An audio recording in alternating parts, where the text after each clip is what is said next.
The knock came right when the garlic hit the hot oil, sharp and loud against the quiet of the building. I froze with the spoon in my hand. The hallway outside my door stayed silent, but the smell from my kitchen felt like it had already escaped under the frame and into the corridor. It was the kind of smell that told people someone was eating well in here. And at that moment, I did not know if that was a good thing. I listened, holding my breath, waiting for a second knock that would explain it. I heard nothing but the low hiss from the pan and the soft tick of the stove cooling and heating. My heart started doing that careful thing, the one that asked questions before my brain did. Was it a neighbor with a complaint? Was it someone who had the wrong door? Was it someone who had been watching, smelling, waiting? Then the knock came again, smaller this time, like the person had regretted the first one. I turned the burner lower and stepped toward the door. The warm kitchen air clung to my clothes. Olive oil, garlic, jalapenos, spices from back home, all of it thick and inviting. I put my hand on the handle and paused. I told myself it was nothing, just a building noise, just someone needing help. But I still stood there, feeling the weight of the locked door and the fact that I was alone on my side of it. One knock, one request, one small choice. I leaned in close enough to hear. There was a faint shuffle on the other side, like someone shifting their feet, not impatient, not angry, nervous. I pictured a stranger standing too close to the peephole, or someone holding something I could not see. My fingers tightened around the handle until it hurt. I unlocked the door and pulled it open just a few inches, keeping my body behind it. When I opened the door, I saw a neighbor I barely knew, holding an empty plate. I had stayed in my kitchen because it was the one place in that apartment that always felt steady. The rest of the building carried other people's noises through the walls, footsteps above me, doors closing far down the hall. But my kitchen had its own rules: heat, timing, smell. If I followed the steps, something good happened at the end. That evening, I cooked the meal I cooked when I missed home. I poured olive oil into the pan and watched it spread thin and shiny. I chopped garlic until my fingers smelled sharp and clean, then slid it into the oil. The sound changed right away, a soft crackle that told me the pan was ready. The garlic rose in a warm wave, filling the room, and my shoulders loosened without me thinking about it. I added jalapenos next, careful with the seeds, and the air took on a bright sting that made my eyes water a little. Then came the spices. The kind I kept in small jars, carried from store to store like they mattered. When they hit the oil, they woke up. The smell turned deeper, heavier, like a memory you could breathe. I stirred slowly, watching the colors darken, and I felt calm in a way I had not felt all day. I had not cooked to impress anyone. I had not planned a dinner with guests or conversation. It was just for me, because food from home made the evening feel less empty. I stood there, listening to the steady hiss from the pan, and I let myself enjoy the simple part of it. The way the oil coated the ingredients. The way the garlic softened. The way the spices stuck to the spoon and stained it gold and red. It was just dinner, nothing dramatic, until the smell traveled. I noticed it in small signs at first. The air near my front door felt cooler than the rest of the apartment, like a thin draft had slipped in. The scent did not stay in the kitchen like it usually did. It moved, pulled toward the hallway, like the building itself was breathing in. I caught myself glancing at the door, not because I expected anything, but because I suddenly imagined the smell leaking under it, curling into the shared space outside. I tried to ignore the thought and focused on the food. I turned the heat down and stirred again, slower, careful not to burn anything. The smell was strong now, warm and bold, the kind that wrapped around you. I told myself it was fine. People cooked. Buildings smelled like food all the time. Still, I had a strange awareness of how close the next apartment was, just a wall away, just a few steps across the hall. As I tasted the sauce and adjusted the salt, I felt that quiet around me that made every small sound stand out. The pan crackled. The vent hummed. Somewhere outside, a door opened and closed, and for a second I wondered if someone had stepped into the hall and stopped. Not to complain, not to ask anything, just to smell. I did not realize someone next door was smelling it and thinking about it. In that building, I had learned an unwritten rule fast. You lived close to people, but you did not enter their lives. Doors stayed shut. Voices stayed low. If you passed someone in the hallway, you gave a small nod, maybe a quick hello, and you kept moving. It was not rude. It was safety. It was privacy. It was how everyone avoided problems. The apartment next to mine was the closest one. Our doors faced each other across a narrow strip of hallway. I could hear when someone's keys scraped the lock. I could hear the soft thud of shoes being kicked off. Sometimes, late at night, I could hear a cabinet close, gentle like someone tried not to wake a sleeping person. But sound did not mean connection. It only meant we shared a wall and a thin layer of paint. I had seen my next-door neighbor only in small pieces. A shoulder turning into her doorway, a hand holding grocery bags, a tired face for half a second before her eyes dropped to the floor. She had always moved like she wanted to take up less space, like the hallway itself made her uncomfortable. And because she did not talk much, I did not either. I kept my distance on purpose, the way you did with strangers who knew where you lived. Over time, I noticed she was pregnant. At first it was only a change in how she walked, slower, more careful. Then it became obvious. Her belly rounded out under loose shirts. She held her lower back sometimes when she waited for the elevator. Once I saw her pause in the stairwell and breathe through her nose like she fought nausea. But even then we did not become friendly. I did not ask questions. She did not offer answers. We stayed inside the narrow space of polite silence.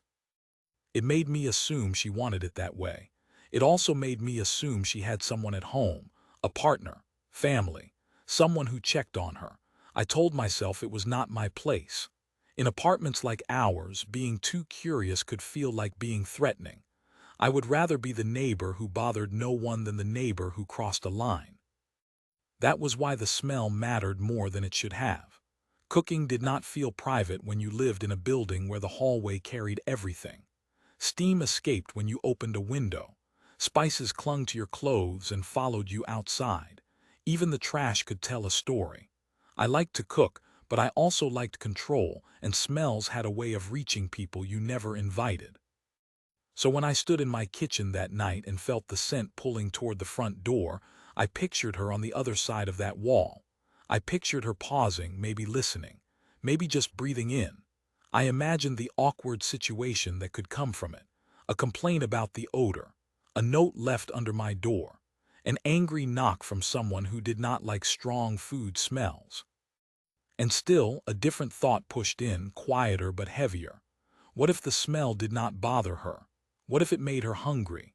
What if she stood in her kitchen with nothing ready, feeling sick or tired, and that smell felt like a cruel reminder? We were close in distance, but strangers in practice. That closeness could turn any small moment into something uncomfortable. It could also turn it into something that mattered. So when the knocking started, my first thought was, why me? The first knock landed at exactly the wrong moment, right when I had turned away from the stove to reach for a clean spoon. It was sharp, close, and confident, like the person knew I was home. I stopped moving. The pan kept hissing behind me, but my body went still. A second knock followed, slower, more careful, like the first one had been a mistake. I stared at my front door as if it had changed shape. I listened for a voice. I listened for footsteps walking away. I heard neither. I only heard the thin, quiet hallway breathing on the other side. I turned the heat down fast. The smell of garlic and spices hung in the air, thick enough to taste. My hands felt slightly oily. I wiped them on a towel and tried to make my breathing quiet. The building was calm. No shouting. No running. But that did not make the knock feel normal. In a place like that, people did not knock unless something was wrong or unless they wanted something. The third knock came, softer than the first two, almost embarrassed. I moved to the door. Each step felt louder than it should have. I did not rush. I did not want to look eager. I also did not want to look scared. I stopped close enough that I could feel the cold draft near the bottom of the frame. I leaned toward the peephole and looked. The hallway light made everything pale. For a second I saw only the top of a head because the person stood too close to the door. Then they shifted back, just enough for me to see a face I recognized in pieces. My next-door neighbor. She held something white at chest height, a small plate, empty. My stomach tightened, not because she looked dangerous, but because the situation felt wrong for our building. We did not do this. We did not knock on each other's doors. We did not ask. We did not invite. I kept my hand on the lock and hesitated long enough to count my options. Ignore it and let the knocking die. Speak through the door. Open it and hope I did not regret it. I thought about her being pregnant. I thought about the hour. It was not late. It was not the middle of the night. But it was still my door, my space, and I had no idea what she wanted from me. The knocking stopped. That silence felt worse than the sound. It made me imagine her standing there, waiting, listening to my kitchen through the door, smelling my dinner, deciding whether to leave. I pictured her turning back to her apartment with that empty plate, and I hated the picture even though I did not understand it yet. Dinner was on the stove, but the moment moved to the doorway. I unlocked the door and opened it only a little, keeping my shoulder behind the edge. Warm air spilled out into the hall. The smell followed it like it had been searching for a way out. She looked up at me quickly and then down again. Her face was tense, like she had practiced this in her head and still did not know the words. The plate in her hand shook just slightly. Standing there was my pregnant neighbor, looking nervous. She stood close to my doorway like the hallway had pushed her there.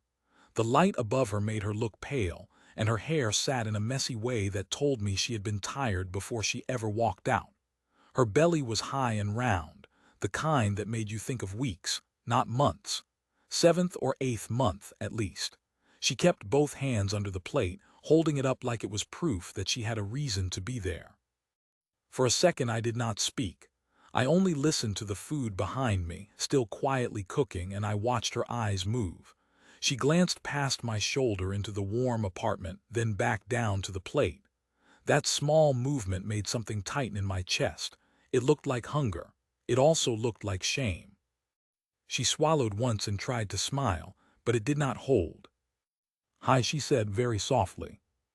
Her voice sounded like she expected me to close the door. I answered also quietly, because the hallway felt like a place where words stayed trapped. I asked if everything was okay. She nodded too fast. Yes. Yes, sorry. She lifted the plate a little higher, then lowered it again, as if she did not know what to do with her hands. Her fingers trembled. She let out a small breath that sounded like she had been holding it since she knocked. She started, then stopped. Her eyes flicked to my kitchen again, and I saw the moment she decided to say it before she lost her nerve. "I smelled what you were cooking," she said. "It smelled really good." The way she said it made it sound dangerous, like admitting she had noticed me was already too much. Her cheeks went red. She looked down and spoke to the plate more than to my face. "I am sorry," she added quickly. "I know we do not really know each other. I am really sorry. I like the smell so much." She paused, and her shoulders rose like she was preparing for rejection. Then she pushed the words out in one rush.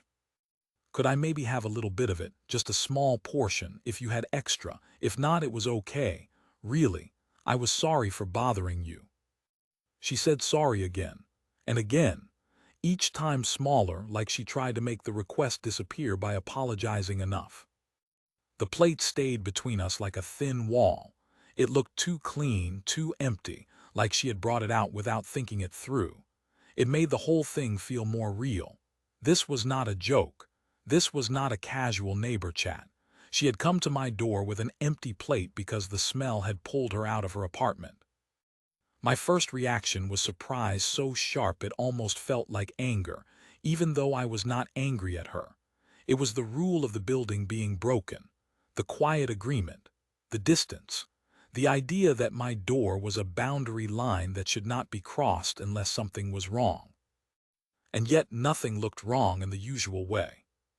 She did not look like someone trying to cause trouble. She looked like someone who had been sitting in her own place, listening to another person's dinner cook, and feeling her body ask for food. She looked like she had fought herself for several minutes before deciding to knock. The embarrassment in her face was so clear it made my stomach turn. I felt another thought under that one, heavier and harder to ignore.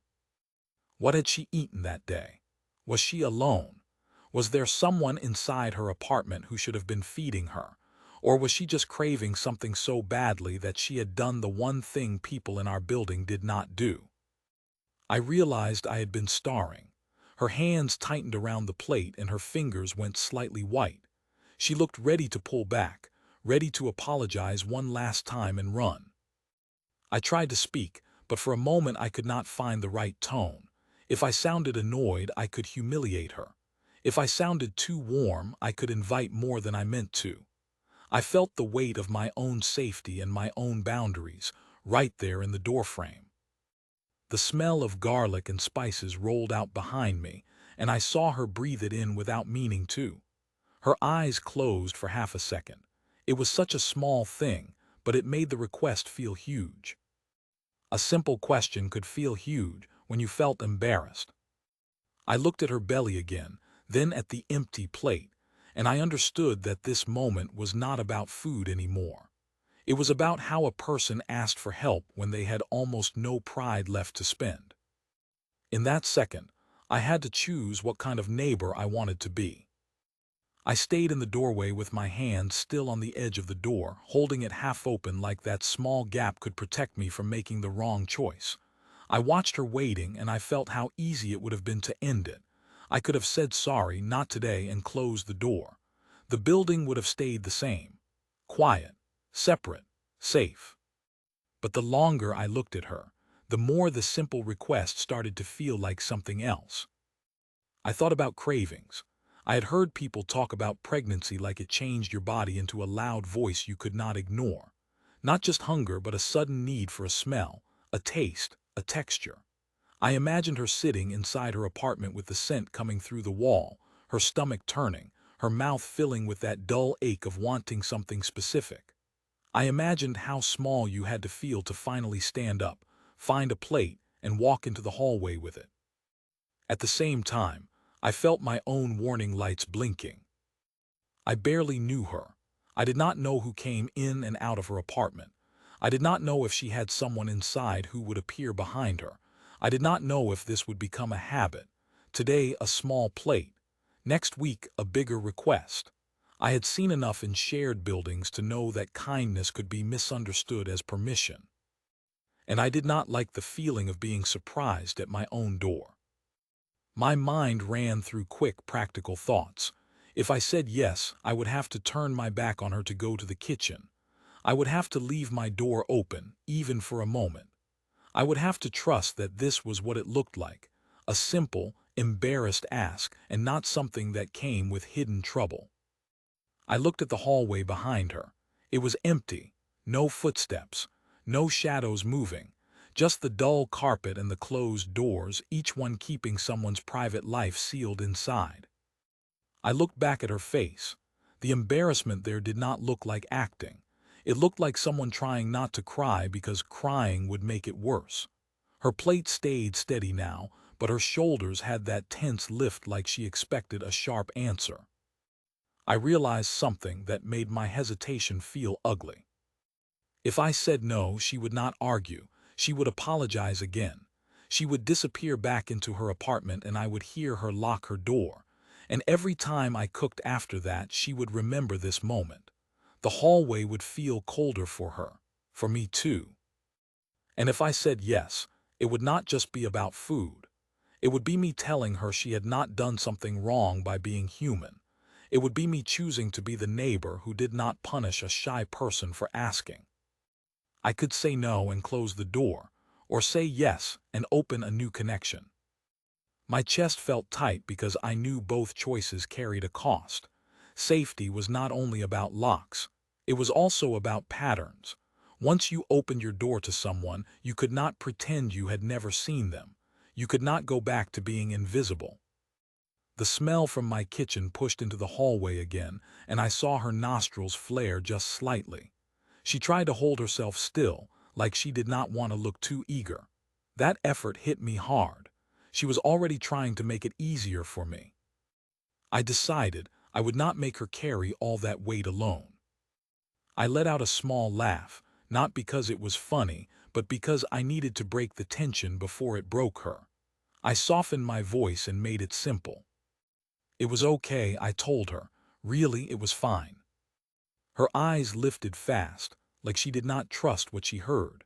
I saw the moment hope showed on her face and then tried to hide again. She opened her mouth to apologize one more time, but I stopped it with a small shake of my head. I told her I was cooking a traditional meal from my country. I told her it had olive oil and garlic and jalapenos and spices. I kept it casual on purpose, like this was normal, like she had not just crossed a line that most people in our building never crossed. The words changed the air between us. Her shoulders dropped a little. She held the plate less like a shield and more like a plate again. But right after I said yes, reality caught up with me. Because now I had to do it. I had to turn away from my door, walk back into my kitchen, and serve the food to a neighbor I barely knew. I told her it was okay, and then I had to actually serve the food. I kept the door open with my foot and stepped back just enough to reach the kitchen without fully leaving her in my blind spot. I did not invite her inside. I did not say it out loud, but we both understood. The hallway stayed hers. The apartment stayed mine. The pan still sat on low heat. The surface of the food moved slowly, thick and glossy. Olive oil shone on top in small pools. The garlic had melted into the sauce, not sharp anymore but sweet and heavy. The jalapenos had softened, and the spices had turned the whole thing a warm, deep color that looked like home to me. I grabbed a clean spoon and a small container first, then changed my mind when I saw the plate in her hands through the doorway. She had not come for a container.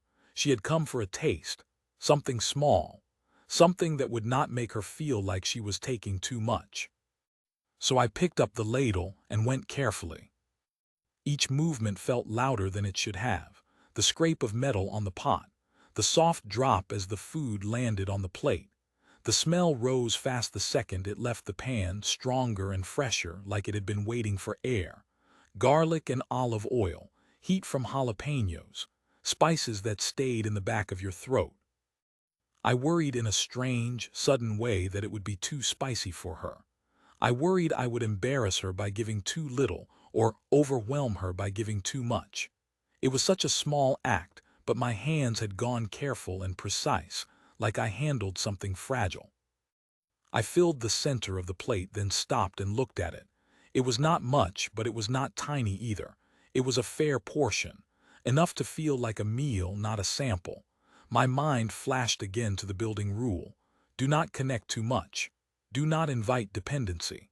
But I also saw her belly and the way she had held herself at my door. I added one more spoonful. Then I turned back to the doorway. She had not moved from the spot. She stood with her body angled away like she tried to take up less of the hall. Her eyes tracked the plate the moment she saw it, not like greed, more like relief she did not want to show. I came close, stopping at the line where my apartment ended and the hallway began. The air there felt different, cooler, public. My apartment smell poured past me into the hall, and it felt like I was letting out something personal. I held the plate out with both hands so it did not wobble. For 1 second she did not take it. Her fingers hovered near the edge, uncertain, like she worried touching it would make this too real. Then she reached forward and took it from me, careful and slow, as if the plate might break. Our hands did not touch, but we came close enough that I felt the heat coming off her skin. I noticed her nails were short, practical. I noticed the faint line of swelling in her fingers, the kind pregnancy could cause. All small details, all too intimate for two people who had never even exchanged names. Her shoulders dropped the moment she held the plate. The tension left her face in a way that made me understand how hard it had been for her to knock. She looked down at the food and breathed in once, deeper than before. Her eyes closed again for a brief second, and her mouth tightened as if she tried to hold emotion back. I expected more apologies. I expected her to explain herself again. Instead, she whispered thank you, like it cost her something to say it. Then she did apologize anyway. Sorry, she said, soft and quick, like a habit she could not stop. I did not want you to think I was weird. It just smelled so good. I shook my head and kept my voice light. I told her it was fine. I told her I hoped she enjoyed it. I tried to make it sound normal, like neighbors did this all the time, even though my heart still beat too fast. She nodded, still looking down at the plate, and shifted her weight as if she was ready to escape before the moment became awkward again. The hallway was quiet. No doors opened. No one watched, but I still felt exposed, standing there with my door open, offering something that was mine. This was not about food quantity. It was about trust. She thanked me and turned to leave, and I watched what happened next. She turned away from me like she had been holding her breath the whole time and finally let herself move. She kept both hands under the plate, elbows tucked in, guarding it from tipping. Her head stayed down, not because she was rude, but because looking at me too long might pull her back into more talking. The hallway suddenly felt too quiet. My door stood open behind me, and I felt exposed, like anyone could step out and see this private moment displayed in public light. I listened for another lock turning. I listened for another door opening. Nothing happened. Only the soft shuffle of her steps moved through the air. She walked slowly, careful in the way heavily pregnant people had to walk. Her feet went out a little to the sides, her weight shifting left, then right, like a small penguin walk, gentle and steady. It was not funny. It was vulnerable. It showed me how much effort even a short trip down a hallway could cost her. She stopped once, just for a second, and adjusted her grip on the plate. The food gave off heat that fogged the air above it. The smell followed her, trailing behind like proof of what had happened. She looked at the plate again, and her mouth softened, the tight line of embarrassment loosening into something calmer. I stayed in my doorway and did not move. I did not want to make her feel watched, but I also did not want to shut the door too fast, like I regretted it. I stood with my hand on the edge of the door and let the moment finish the way it needed to finish. When she reached her door, she paused. The keys came out of her pocket slowly, like her body had already used up energy just getting there.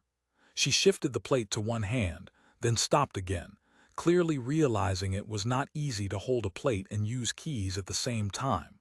For a brief moment, she looked trapped by something small and ordinary. My instinct pushed me forward, but I held myself back. I did not know her. I did not know what kind of help would feel kind and what kind would feel invasive, so I stayed still and let her solve it. She balanced the plate against her belly for one careful second, then used both hands to work the key into the lock. The metal clicked. The sound was quiet, but it felt loud to me, like a final note in a tense song. She opened the door with her shoulder, slipped inside sideways, and disappeared. Before the door shut, she glanced back at me, just a quick look. Her eyes met mine for half a heartbeat. She did not smile wide. She only gave a small nod, the kind that carried more than words. Then her door closed and her lock turned.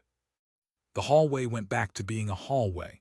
Closed doors, still air, nothing unusual on the surface. But I stood there for another moment, staring at her door. I realized my shoulders had been tight, and only now did they relax. I realized my hand still gripped my own door like it had been a shield. I loosened my fingers and finally stepped back inside. The smell of my dinner wrapped around me again. The pan still waited on the stove. My apartment looked the same as it had before the knocking, but it did not feel the same. Nothing loud happened, but the mood changed. I closed my door softly, not wanting the sound to feel like a barrier slamming down.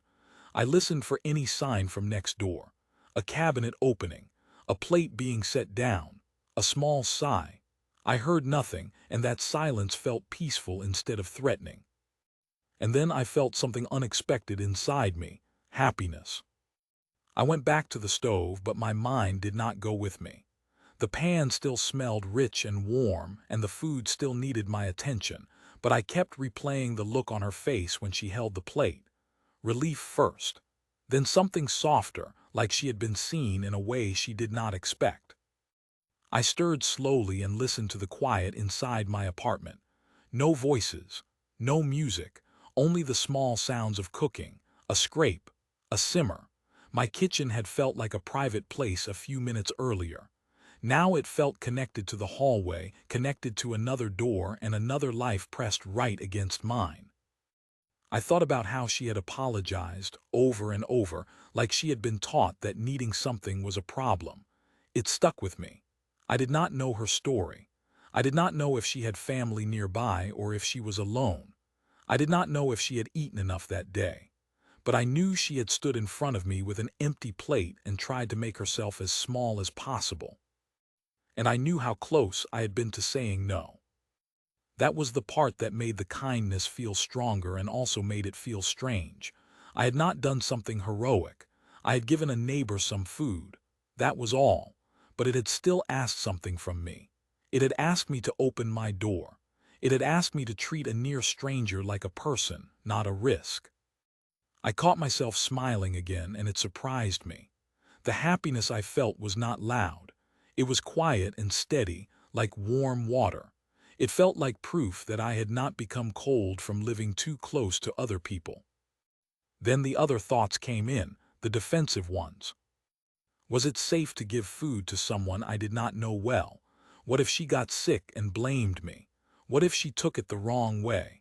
What if she knocked again tomorrow and expected more? What if I had just started something I could not handle? I let those worries sit for a moment because they were not completely unreasonable.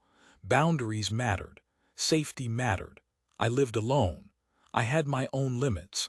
I did not want to create a situation where I felt trapped by my own kindness. But when I looked back at what actually happened, the worries did not match the reality. She had not tried to come inside.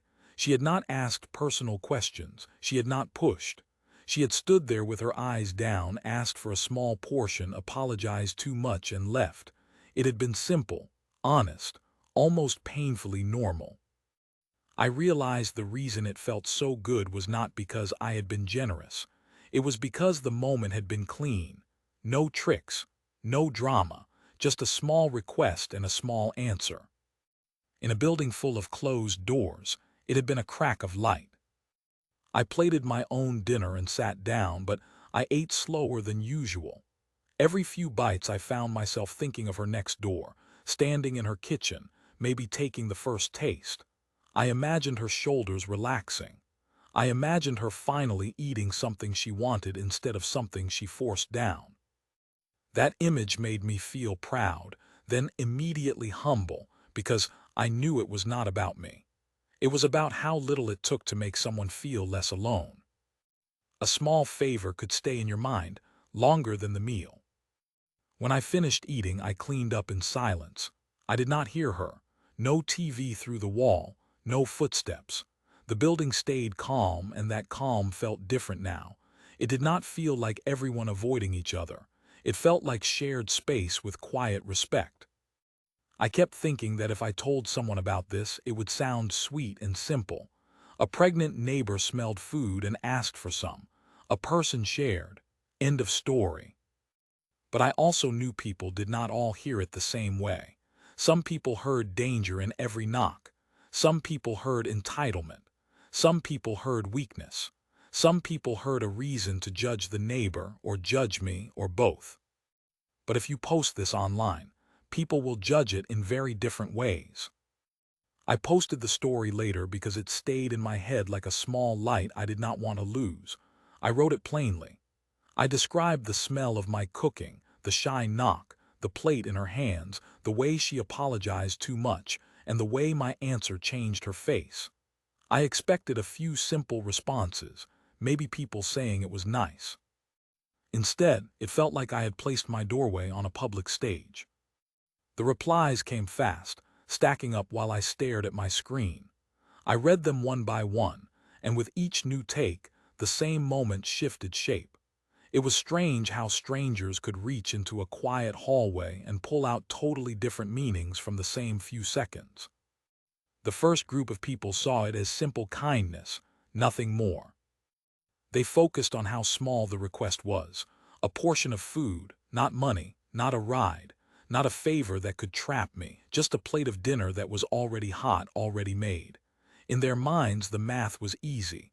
I had something warm. She needed something warm. I shared. That was the whole point of being human near other humans. They also noticed what I noticed. She brought her own plate. She did not demand. She did not push past my door. She stood in the hallway, asked softly, and looked embarrassed the entire time. That detail mattered to them because it showed effort and respect. It showed she did not want to take more than she was offered. Some of them talked about community like it was a living thing that needed small acts to survive. They treated my choice like a seed. If neighbors stayed silent forever, then the building stayed cold forever. But if one person opened a door once, then maybe the next person would hold an elevator, or check on a strange sound, or notice when someone disappeared. Reading those comments made my chest loosen. It felt like people had understood the heart of what happened, the part that had made me feel happy. People saw it as the best version of being neighbors. Then the second group pulled the moment in the opposite direction, not with cruelty, but with caution. Their tone felt like a hand on my shoulder, turning my head toward the things I had tried not to imagine. They talked about food safety first, in a way that made my stomach dip. Allergies, pregnancy restrictions, dietary needs. The idea that a well-meaning plate could become a problem if the wrong ingredient was inside it. They made it sound so practical that it almost felt cold, but it was not really cold. It was fear wearing a neat coat. They also pointed out that I did not know her. Not really. And when you did not know someone, you did not know what the first request could turn into. Today it was a small portion because she smelled my cooking. Tomorrow it might be something bigger because now she knew I might say yes. They did not accuse her of using me. They just described how patterns started, how expectations formed without anyone saying it out loud. Some of them framed it as a boundary test, not in a dramatic way, but in a slow, realistic way. If you let your personal space become shared space even once, you needed to decide what you would do the next time because there usually was a next time. They reminded me that it was okay to be kind and still say no. It was okay to protect comfort and safety. Kindness did not have to mean access. That group made me feel defensive for a moment, even though they were not attacking me. I felt myself wanting to argue that it was fine, that it went well, that no one got hurt. But I could not deny the truth under their caution. I had stood with my door open, and I had not known what would happen. Kindness was good, but comfort and safety mattered too. Then there was a third group that focused almost entirely on her pregnancy, and those comments hit me in a different place. They made the hallway feel even smaller in my mind, like I could see her standing there again, heavier than before. They talked about cravings like they were not cute or silly, but urgent. Like the body could create a need so sharp it became emotional. They described it as something that could make you feel desperate and embarrassed at the same time, especially if you already felt alone. They pointed to her repeated apologies as evidence. Not that she was guilty of anything, but that she knew she had broken a social rule. She knew knocking on a near stranger's door for food was unusual. She had not been careless about it. She had tried to soften it with politeness until the request almost disappeared. Some of them described how hard it must have been to ask at all. They imagined her standing inside her own apartment arguing with herself. Do not bother them. Do not be weird. Do not be needy. Then finally giving in because the smell was too strong, the craving too loud, or the hunger too real. When I read those thoughts, I felt my throat tighten again, because that was exactly what her face had looked like. They praised the gentle part of the exchange more than the food itself. The way I laughed to reduce tension. The way I did not shame her. The way I kept it simple so she could keep her dignity. They made it clear that my answer had not only filled a plate, it had prevented humiliation. Many people focused on how vulnerable she likely felt. I sat back after reading those camps, and the strangest thing was how each one felt true, even though they did not match each other. Yes, it was a small favor. Yes, it carried risk. Yes, her pregnancy changed the emotional weight of it. Same event, 3 different readings. And the more I scrolled, the more I felt like my small happy moment had been taken apart on a table under bright lights. The hallway was no longer quiet in my mind. It was crowded with opinions. Each reply was another person standing behind me, leaning over my shoulder, telling me what kind of neighbor I had been. Some of the kindness comments made me feel proud, like I had chosen well. Some of the caution comments made me feel foolish, like I had been naive with my door half open. Some of the pregnancy, empathy comments made me feel protective, like I wanted to keep her embarrassment from being turned into a spectacle. I realized something uncomfortable as I kept reading. None of these strangers had smelled the food. None of them had seen her plate shake slightly in her hands. None of them had heard the way her voice got thin when she said sorry the 3rd time. They only had my words, and still, they judged the moment with confidence, as if their version was the only version that could be true. It made me think about my building again. All those doors, all those unseen lives. How easy it was to tell yourself you understood what happened on the other side of a wall. I stared at the screen until the letters began to blur, and I felt the warmth from earlier shift into something harder to name. Not regret, not fear exactly, more like awareness. I had opened my door once, and it had felt good. But now I understood how quickly a small human moment could turn into a debate about rights and risks, and what people owed each other. Then the debate shifted, and the tone changed in a way that made me stop scrolling for a second. Then the debate shifts. Was this sweet or did it cross a line? After the first wave of replies, the comments stopped feeling like different opinions and started feeling like different warnings. The story stayed the same, but the meaning kept changing depending on what people feared most. The 4th camp came in hard on boundaries, and they did not soften it. They treated the knock itself like the problem, not the pregnancy, not the plate, not the smell of garlic and oil. To them, the moment I said yes, I trained my building to see me as available. They believed the first yes mattered more than the portion I served. They argued that people did not always ask because they truly needed something. Sometimes they asked because they wanted to see what they could get, and guilt was a tool, even when it wore a shy face. Their focus stayed on the future. They did not talk much about her embarrassment. They talked about my door.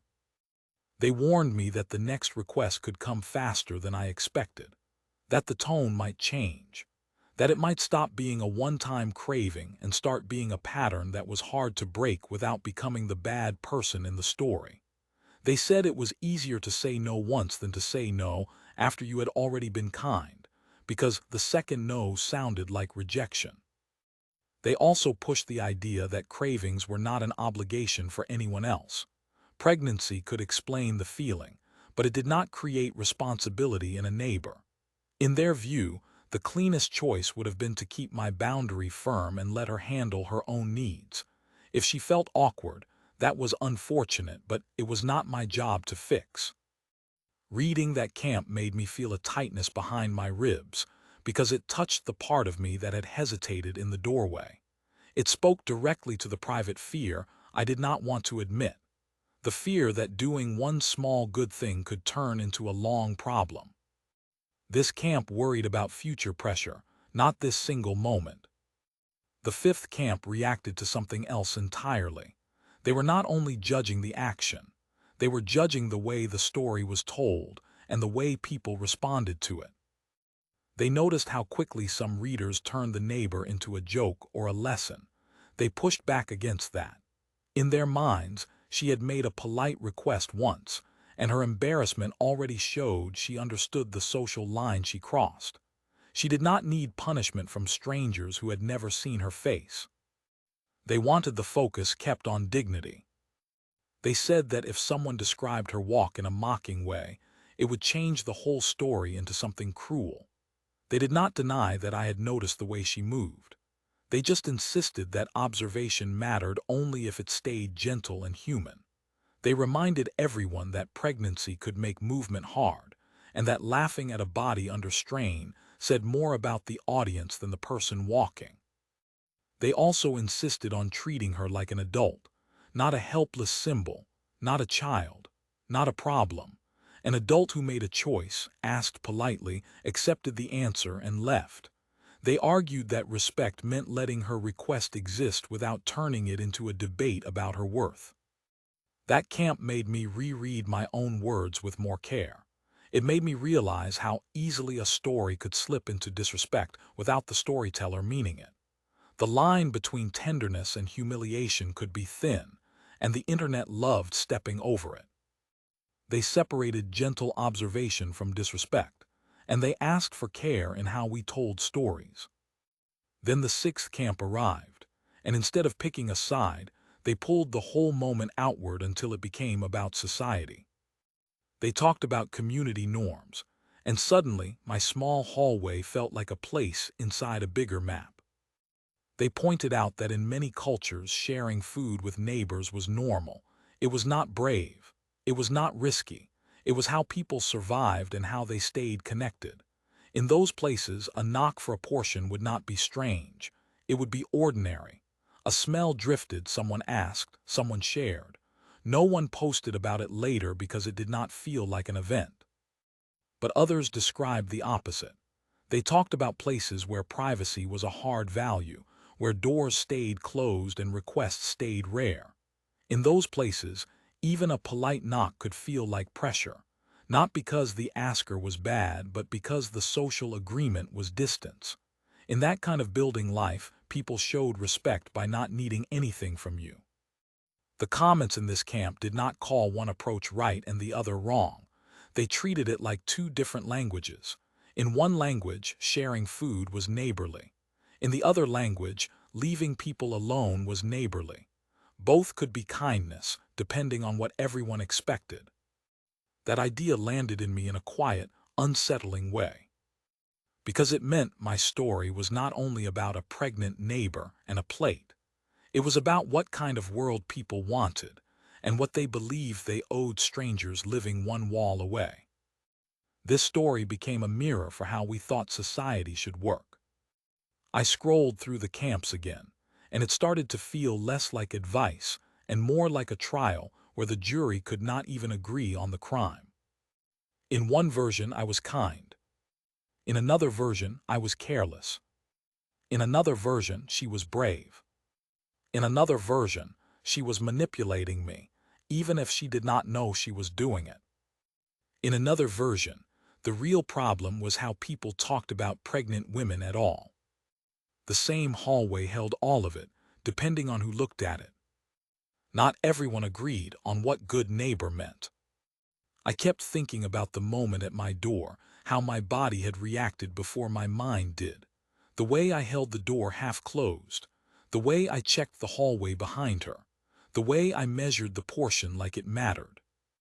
That physical caution had been real. It had not been cruel. It had been instinct. But my choice had been real too. I had seen someone trying not to ask, and I had made it easier. That had felt like the right kind of human. The comments did not change what happened. They changed how many different endings people imagined for it. Some saw a future where she knocked again and again until I resented her. Some saw a future where we became friendly neighbors who looked out for each other. Some saw a future where nothing else happened at all, and that small moment stayed isolated and pure. The strangest part was that all of those futures were possible, and none of the commenters could know which one was true. Only time would know. I realized that was why the debate hit so hard. People were not only reacting to my story, they were reacting to their own histories. People who had been taken advantage of saw traps. People who had been helped by strangers saw hope. People who grew up with open doors saw normal life. People who grew up with locked doors saw risk. My hallway became a place where strangers fought about their own past, using my neighbor's plate as proof. I sat with that for a while, watching the replies stack up, and the warmth I had felt earlier did not disappear, but it changed shape. It became heavier, more serious, like kindness was not just a feeling. It was a choice that carried consequences, even when it looked small. I did not regret giving her food. I also did not feel as simple about it anymore, because I could see how quickly a good act could be relabeled depending on who told the story next. And if my neighbor ever learned I had posted about her, I did not know what that would do to her dignity, even if I never used her name. I stared at the screen until I felt tired behind my eyes, and I thought about that first moment again. Her standing there, the plate, the apologies, my laughter to soften the air. If I could relive it, I knew I would still feel the same pause in my chest, the same calculation, the same choice. So the real question was not only was I kind, it was what should kindness look like between strangers. After I shut my door that night, the building went back to normal on the outside. The hallway stayed empty. The lights stayed the same dull color. My kitchen still smelled like olive oil and garlic, and the heat of jalapenos still sat in the air. But inside me, something stayed awake. It kept looping through one simple scene. A shy knock around dinner time. A woman I barely knew, heavy with pregnancy, holding a small plate like it was a confession. Her voice low, her eyes not meeting mine for long. The request was small, but it felt huge because it crossed a line between strangers. I remembered the way she apologized too many times, like she expected punishment for needing anything. And I remembered my own pause. Not because I was cruel, because I lived in the real world, because doors existed for a reason, because being polite did not erase risk. I remembered how I kept my foot near the door, how I stayed on my side of the threshold, how I watched her hands and the quiet behind her in the hallway. Then I remembered what happened after. I served a portion. I handed it over. She took it gently. Her shoulders dropped like the weight inside her chest finally moved. She did not ask for more. She did not step closer. She did not try to turn it into a conversation. She only said thank you and left, walking slowly back to her door, protecting that plate like it mattered more than it should have. That was the part that stayed with me. It was not the food itself. It was the change in her face when she realized she was not going to be shamed. One meal, one knock, one choice. When I shared it online, I thought I was sharing a warm moment. Instead, I watched strangers turn it into a test. Some people saw kindness and nothing else. To them, it was the cleanest version of being a neighbor. A small portion, already cooked, given without drama. They saw her bringing her own plate as proof she tried to be respectful. They treated it like the kind of act that made a building feel less cold. Other people saw caution. They reminded me that I did not know her health needs, her allergies, her comfort with spices. They warned me that sharing once could create expectations, even if no one said it out loud. They told me I was allowed to feel unsure, and I was allowed to protect my space. Then there were people who focused on her pregnancy, on how cravings could feel urgent and emotional, and how hard it must have been for her to ask at all. They talked about dignity, and how easily a vulnerable person could be turned into a joke. They made me pay attention to how stories like this could either protect someone or embarrass them a second time, even if the intention was good. And there was the hardest angle of all, the one that sat in the back of my mind after I finished reading. The idea that boundaries were not only about the moment. They were about what came after. The fear that a yes could become a habit, and that guilt could become a door someone learned to knock on. I understood all of it, and that was the problem. Because the truth was not clean, it did not fit into one comment camp. I had been kind, and I had also been cautious. She had been polite, and she had also crossed a social line. The moment had been warm, and it had also been complicated. Nothing bad happened, but the internet reminded me that the meaning of a moment could change depending on who told it and what they had lived through. What stayed strongest for me was this: kindness could be simple without becoming a duty. It could be one plate one time given freely, not because I owed her, not because she earned it, not because I wanted praise, only because two people lived side by side, and one of them asked in a small voice, and the other did not make it worse. So I wanted to ask you the same question that kept turning in my head after the comments stopped. If a near stranger neighbor asked you for food because they loved the smell, would you have said yes, said no, or offered a different kind of help? And if you answered, which camp did you agree with most, and why? What rules did you follow with neighbors, especially when it came to your door, your space, and your safety? Because I kept thinking about that hallway, and I kept thinking about how close we all lived to each other. And I kept listening, quietly, for the next knock.